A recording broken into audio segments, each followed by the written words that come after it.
How does a background in naval architecture shape one's perspective on significant issues such as the climate debate? That's what I want to talk about a little bit today. This will also involve my second love, which is history, and essentially the two will combine to create what I think might be a unique way of looking at this great concern that we have today. I'm coming to you today in late spring from the beautiful harbor of Quissit. The knob behind me, the famous sunset point. You may be able to catch just in the frame, maybe just out of it, solar and wind power that I use to help make Charis independent of the grid and the dock for most of the year. So none of this is meant to be hypocrisy. It's just meant to present a different point of view, a different angle on this whole debate. So when I think about our concern, our alarmism over the change in our climate, the first thing I think about is a reading and a history thread that I got onto about the migrations to North America from the European continent. There were the Brendan voyages, those being less well recorded, some considered to be mythological, but some think there is enough to them to suggest that Irish monks actually managed to cross the North Atlantic in coracles, essentially leather-skinned boats. Then there were the Viking, the Norse migrations to Iceland, then Greenland. Often we hear these passed off as a sales pitch. They called Greenland green because they were trying to get people to migrate. You can't fully discount that, but I would point out that the Norse were heavily reliant on animal husbandry, raising cattle for dairy products and meat. Had Greenland not been green during the time period that they migrated, they would have starved. So there's a term that you can look up. It's I don't recommend the most popular search engine. It'll be buried fairly deeply, but it's called climate optimum, and then little climate optimum. Alternately, you might find these similarly indicated under the medieval warming period. In this period of time, from roughly 800 AD to, varies with who you ask, but about 1200, it's fairly well documented that the Earth's temperature was far warmer than it is today. In fact, significantly warmer than we're being asked to entirely alter our energy systems to achieve. So tying back to the naval architecture theme, I asked myself, how was it that in 800 AD people were able to migrate to Greenland in relatively frail boats? Now, some of you will say, well, the Viking longships were technological marvels, and you're right. The Vikings learned to use metallic fasteners, essentially iron rivets, to build their longships, which were far in advance in terms of strength to weight ratio for anything else that was being built at that time with wooden or leather fastening. So the longships are not to be discredited. However, the longships were not ice-classed.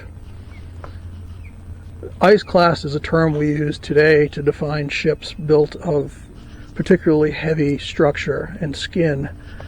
These ships are able to encounter some degree of ice. I'm not talking about icebreakers now that physically break through thick ice. I'm talking about ships that can navigate and normally function when there is a lesser degree of ice in the water. The longships were not, and certainly the Irish coracles, leathern boats, were not. So if we accept that these people reached Greenland in 800 AD, which is known from excavations and well-documented history in the form of the written sagas, then we have to accept that Greenland was more accessible in 800 AD than it is today. It's axiomatic that if a more frail boat could get here in 800 AD than can today, there was less ice. This leads me to ask the question of what is it that we're trying to achieve? And that's a question that you won't find answered very often. When you ask someone in the environmental movement, what is the exact goal? What is, you'll hear vague terms, net zero, reduction of carbon dioxide, but give me an actual target. As a naval architect, you think about these things. You have a mission statement before you start out, and you need to know when you get there. You need to know when your design has evolved sufficiently to achieve what it set out to do. So what's the goal? Are we trying to get back to 800 AD? Because if we are, we're going the wrong direction. It was warmer then than it is now.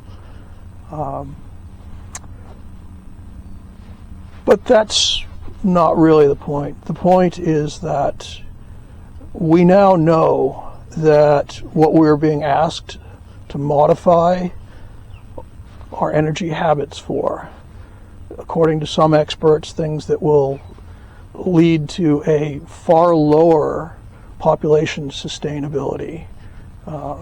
We need to know what it is that we're trying to achieve. We need to know what happened before. So when you look at the climate change timelines, one of the interesting things you'll find, in addition to manipulation of the XY coordinates to show spikes and peaks in sharper contrast, is where those timelines begin. Why are we not including natural global warming periods that occurred before the Industrial Revolution? I think the answer to that is pretty obvious. I think it's pretty simple, that if you're trying to make the point that climate change is entirely a man-made phenomenon, and if you are trying to alter that, then certainly you don't want people to know that the climate has changed in accordance to the Earth itself far before we had any impact on it. And I'm not even talking about volcanic eruptions. I'm not talking about many things that happened well before this time period. We have documentation that what we are trying to do now happened before we had anything to do with it. Why then do we think that upsetting the progress that has allowed our planet to sustain the population it now has needs our involvement to change it? Now, I'm not saying you don't do the best you can. Obviously, that would be hypocritical. I'm here striving to live as cleanly and as environmentally friendly as I can. But what I am saying is that in addition to these solar panels and this wind turbine, in this locker just behind me is a 0.5 kilowatt gasoline generator. And the reality of life off-grid in a northern latitude is that at some point you are going to need to burn something in order to keep yourself from freezing or starving. That is simple reality. Can we change that reality? Maybe someday. Are we going to change it with wind and solar power alone? Probably not. I don't see that happening any place within the current capability of those items. Doesn't mean we don't strive, but it does mean that we don't throw out the bathwater and then try and figure out what happened to the baby.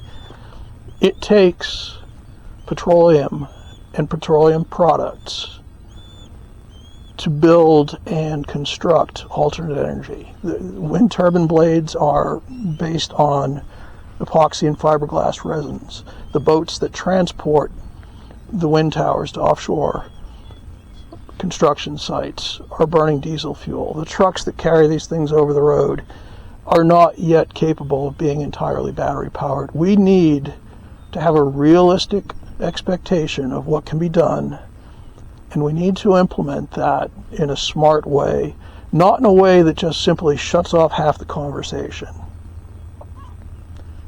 Some of you will have shut off this conversation already, I'm sure. And just as a note, I invite